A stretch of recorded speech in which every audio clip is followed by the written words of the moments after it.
Good morning guys. और good morning तो क्या ही होगी आज हमारी फैमिली के लिए। तो 3 अक्टूबर यानी आज का दिन मंगलवार 2023 हम लोग के लिए ऐसा दिन है आज हमारे घर में, मतलब बहुत ज़्यादा सैड वाला दिन था। सुबह से सब लोग रो रहे हैं, गा रहे हैं, तो इसलिए ब्लॉग नहीं बना पाई हूँ। और शायद कुछ दिन तक आगे 1-2 दिन या 2-4 दिन जो भी होगा, तो मैं शायद ब्लॉग कंटिन्यू भी नहीं कर पाऊँगी, क्योंकि अभी नया-नया है। और फिर कोई खुशी होती है तो इंसान ब्लॉग भी बनाता है, बट ये चीज़ें ऐसी होती हैं ना, इसमें हम ब्लॉग नहीं बना सकते हैं। और किसी के गम में यार, और किसी का क्या, खुद का ही गम है। जो मेरी नानी है वो रात को 3 बजे हमारे पास खबर आई थी कि नानी एक्सपायर हो चुकी हैं। और नानी रात को 1 या 1:30 बजे समथिंग वो एक्सपायर हो चुकी थी। बट मौसी को समझ में नहीं आ रहा था कि वो क्या करें, कैसे बताएँ। तो इस वजह से वो हमें फ़ोन नहीं कर पाईं। तो उनके आस-पड़ोसी जब वो लोग आए, तो उन्होंने हमें फ़ोन किया। हमारे पास 3 बजे मुझे खबर मिली कि मतलब मेरी नानी जो है वो मॉर्निंग में एक्सपायर हो चुकी हैं। मेरे मामा जी का कॉल आया था मेरे पास। तो उन्होंने बताया कि मामा, मतलब नानी जो है वो एक्सपायर हो चुकी हैं। तो मम्मी रो रही थी काफ़ी देर से, बट मैं और मेरे दोनों जो भाई थे हम लोग सोए थे। हमें कुछ अंदाज़ा नहीं था इस चीज़ का कि मतलब ऐसा भी कुछ हो जाएगा, क्योंकि कुछ टाइम पहले ना नानी की तबीयत बहुत ज़्यादा ख़राब थी। इनफैक्ट उनको ऑक्सीजन भी चढ़ रही थी। ऑक्सीजन वाला जो सिलेंडर था वो घर में भी आके लगाया हुआ था। उनकी इतनी हालत ख़राब हो गई थी, पर फिर भी उन सब चीज़ों से नानी ठीक हो गई थी। और अभी फ़िलहाल मैं 1-2 हफ़्ते पहले गई भी थी, उनसे मिल के भी आई थी। मैंने व्लॉग भी शेयर किया था साथ आपको। 10-15 दिन पहले मैं गई थी, 1 हफ़्ते 2 हफ़्ते दिन पहले। तो मैं देख के आई थी वहाँ पे, नानी बिल्कुल ठीक थी, सही थी, अच्छी-खासी। और पता नहीं रात को अचानक से क्या हुआ। अब हम सुबह वहाँ पे गए हैं, मतलब 3 बजे सुबह मॉर्निंग में जब मैंने मम्मी को रोते हुए देखा, तो वो कुछ भी नहीं बोल रही थी, कुछ भी नहीं किसी से कह रही थी बस। तो फिर मैंने उनसे कुछ भी नहीं बोला। मैंने सिर्फ़ उनसे एक चीज़ पूछी कि मम्मी चलें? तो उन्होंने कहा कि ठीक है हम चलते हैं। तो फिर दोनों भाई भी जगे हुए थे, और जो मेरा लड्डू है वो भी सुबह मॉर्निंग में ही जग गया था। वो लाइट ऑन करते ही जग जाता है।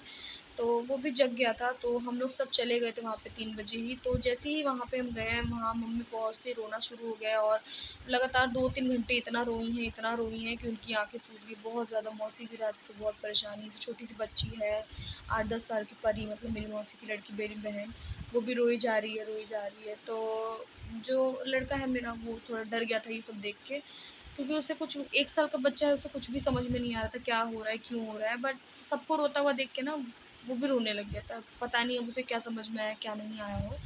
तो इस वजह से ना मैं व्लॉग नहीं कंटिन्यू कर पाऊँगी। और किस्मत तो देखो, कल मैं मम्मी से कह भी रही थी, कल 2 अक्टूबर था, तो कल मैं ज़्यादा कुछ मैं शूट नहीं कर पाई, क्योंकि थोड़ा-सा ना अजीब-सा ही लग रहा था। और थोड़ी मेरी भी तबीयत सही नहीं थी, तो इस वजह से मैंने व्लॉग शूट नहीं किया था। हमें नहीं पता था कि ऐसा कुछ भी होने वाला है।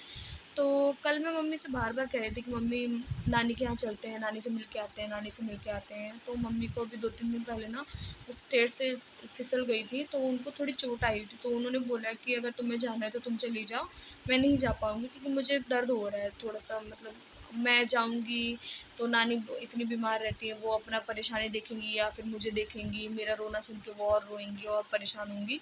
तो इन सब चीज़ों से मम्मी नहीं जाना चाहती थी कि मतलब मैं अपना जाके उनको बोलूँगी तो और वो रोएँगी, उनको और दुःख होगा। तो इन सब चीज़ों की वजह से मम्मी नहीं बोलना चाहती थी, नहीं जाना चाहती थी। पर फिर मैं भी नहीं जा पाई, और हमें नहीं पता था। और मैंने 1 बार नहीं, मैंने 2 बार नहीं, 3 बार नहीं, मैंने कई बार ये चीज़ रटी। कल पता नहीं क्यों ऐसा होता है, मम्मी नानी के यहाँ चलते हैं, मम्मी नानी के यहाँ चलते हैं, पर नहीं जा पाए हम, नहीं मिल पाए उनसे आखिरी टाइम में। तो फिर उसके बाद सब कुछ ठीक था। और रात को 1:30 बजे करीब उनकी एक्सपायर हो गई। हमारे पास सुबह 3 बजे न्यूज़ आई है। तो हम लोग वहाँ पे जैसे ही सुबह मॉर्निंग में पहुँचे हैं, अभी दिन के 2 बज रहे हैं, और थोड़ा-सा मैंने शूट किया है, ताकि मैं आप लोग को थोड़ा-सा इन्फॉर्म कर सकूँ बस। तो इस वजह से मैंने शूट किया है। और क्या कहते हैं, क्या बोलूँ मैं, मेरे को कुछ समझ में ही नहीं आ रहा है।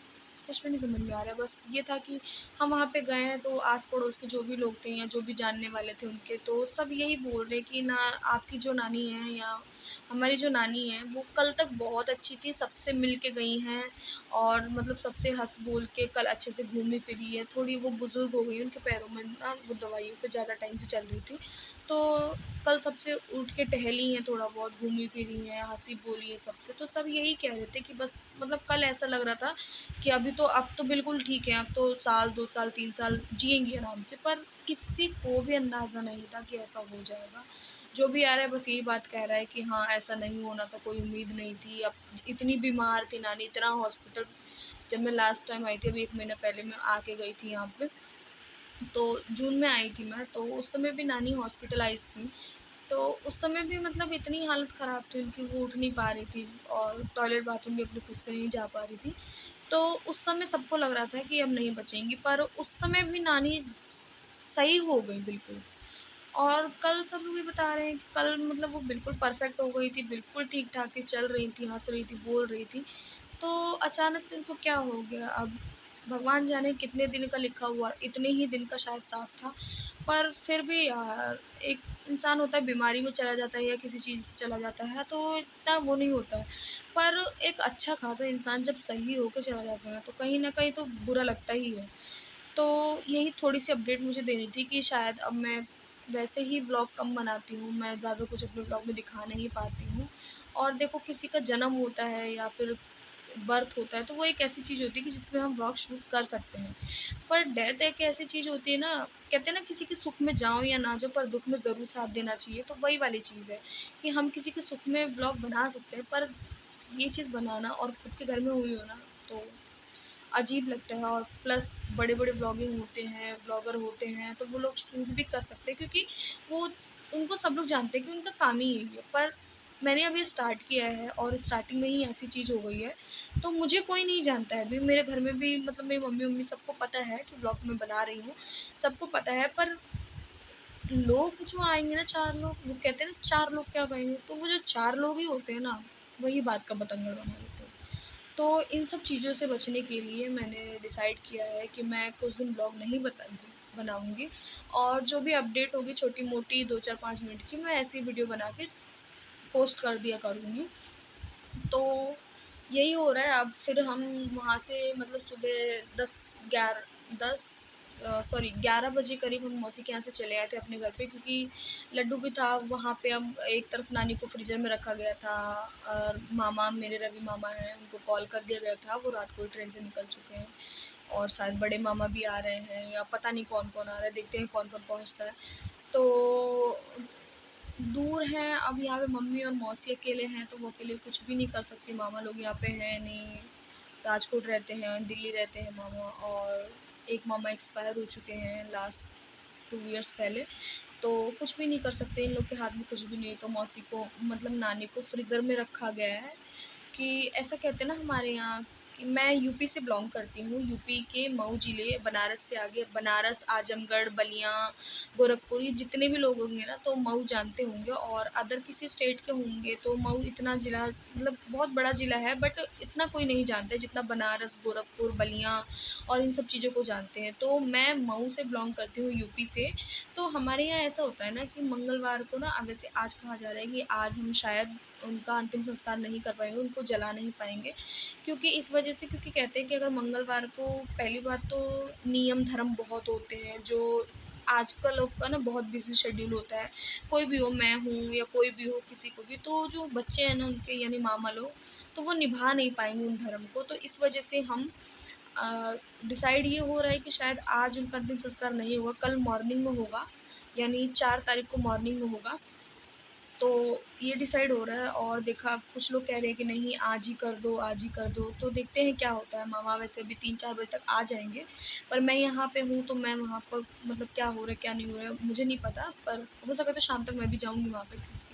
तो ये है कि मतलब अब कई लोग कह रहे हैं यहाँ पहाड़ियों में, मतलब मैं उत्तराखंड में अभी हूँ मम्मी के यहाँ, तो यहाँ पहाड़ियों के अकॉर्डिंग तो उन्हें जला देना चाहिए। बट हम लोग के यूपी में ऐसा कहा जाता है ना कि मंगलवार के दिन सही नहीं होता है डेड बॉडी को आग देना, तो सही नहीं होता है। और प्लस अगर मंगलवार की जो डेथ होती है उसमें जला देते हैं हम किसी इंसान को, तो वो अपने ही कुल खानदान के 5 जीवों को और लेके जाती है।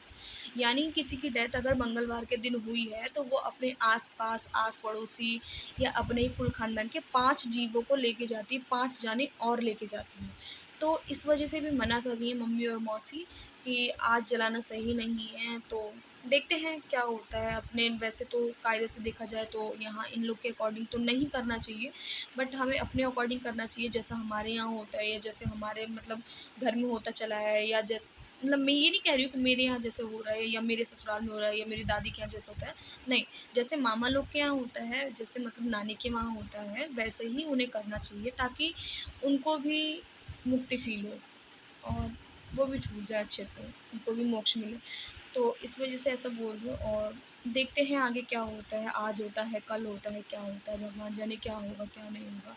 तो मम्मी भी बहुत रोई हैं, रो-रो के उनकी भी तबीयत ख़राब हो गई, मौसी की भी थोड़ी तबीयत सही नहीं है और मुझे यहाँ इसलिए भेज दिया गया है अकेले क्योंकि भाई भी आया था मेरे साथ, वो भाई बड़ा वाला भाई आया था मेरे साथ और वो मुझे यहाँ छोड़कर नहा धोकर फिर चला गया है। अब वो बोल के गया है कि दीदी अगर तुझे कोई दिक्कत होगी तो मतलब मुझे फ़ोन करके बुला लेना या फिर जब आना होगा, जब कुछ होगा वहाँ पे या शाम होगी तब हम तुझे फ़ोन करके बुला लेंगे। तो मेन बात ये है ना अभी देखो लड्डू सोया हुआ है। आया है ये भी उस समय का थक गया था तो वहाँ पे ना अब ये है कि भीड़-भाड़ है, कोई आ रहा है, कोई जा रहा है और डेड बॉडी भी रखी हुई है पास में तो मैं इसको नहीं छोड़ सकती थी। प्लस फ्रीज़र लगाया हुआ है तो उसके लिए लाइट वग़ैरह गई है, तार वग़ैरह गए तो बच्चा है यार इसको नहीं पता है क्या करना है, क्या नहीं करना है और कितने साल का है, 1 ही साल का हुआ है ये। अब ये 15 तारीख अक्टूबर की जो 15 तारीख है उसमें 14 महीने का हो जाएगा तो 1.5 साल का भी पूरा नहीं है, उसको क्या समझ में आएगा बच्चे को और 1.5 साल का भी बच्चा कितना बड़ा होता है, क्या ही समझ में आता है उसके बच्चे को।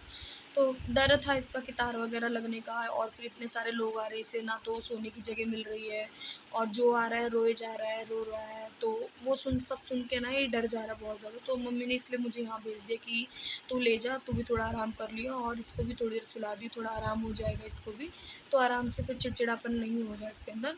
और इन सब चीज़ों के लिए मम्मी ने मुझे भेज दिया था कि तू चली जा वहाँ पे आराम कर लियो। तो अभी ये सो चुका है, इसको मैंने नहला-धुला के आराम से नहला-धुला के लिटरली रोज़ तो मतलब मुझे इसके साथ में सोना पड़ता है कि बाबू सो जा, सोता है ना तो इसके साथ में और आज मतलब इतना ये रो देख चुका था या थक गया था भगवान जाने क्या हुआ।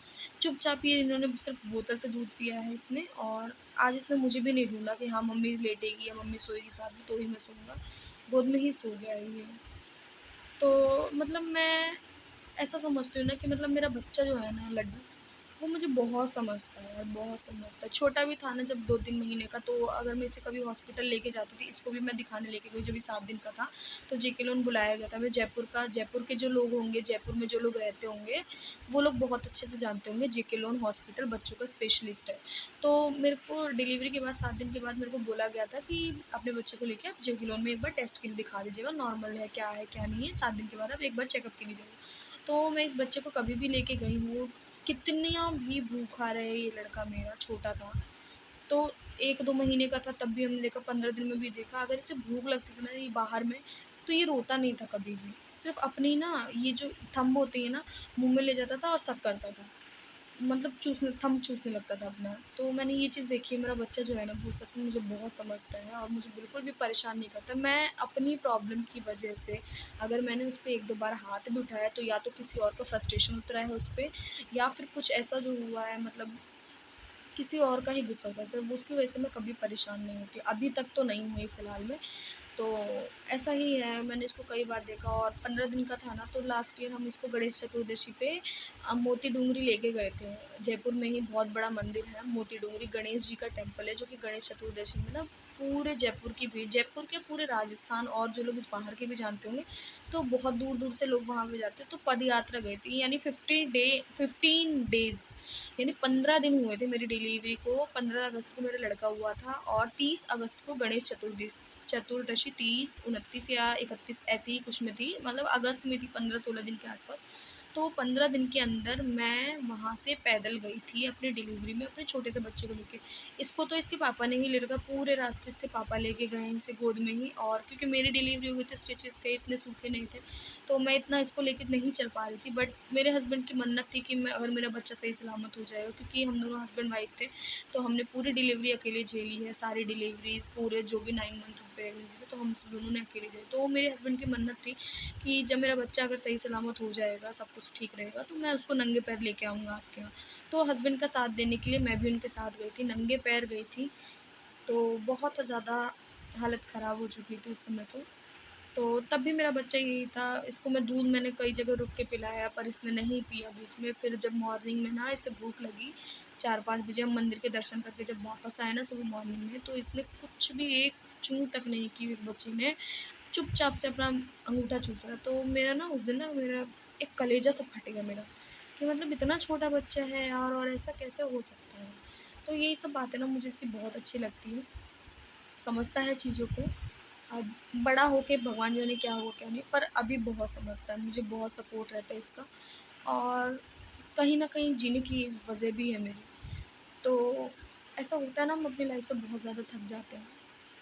हो जाता है मेरे साथ भी कभी-कभी ऐसा ही हो जाता है, कोई मुझे बोल देता है किसी से क्या अभी से लड़ाई हो जाती है अगर मम्मी थोड़ा बहुत डाँट देती है ना, तो फिर ना मैं ऐसा लगता है ना कि मैं क्यों ही हूँ यहाँ पे? तो फिर मैं अपने बच्चे की तरफ देखती हूँ ना तो मैं जी उठती हूँ फिर से, कि मुझे नहीं मुझे इसके लिए जीना है, इसके लिए तो मुझे जीना ही है, इसके लिए खाना है, इसके लिए पीना है, सब कुछ इसके लिए करना है। तो यही होता है, तो यही देखो मेरे को कहाँ की बात फिर मैं कहाँ लेके चली गई सॉरी। तो बस मुझे इतना ही अपडेट देना था कि नानी 3 अक्टूबर है, आज नानी एक्सपायर हो चुकी हैं, तो आज मैं व्लॉग नहीं बना पाऊँगी और शायद आने वाले कुछ दिनों में 2, 4, 5, 6, 10 दिन जो भी हो, तो वो भी व्लॉग मैं नहीं शूट कर पाऊँगी, तो आई एम वेरी सॉरी और जैसे ही सब कुछ सही होता है, तो फिर से मैं कंटिन्यू करूँगी।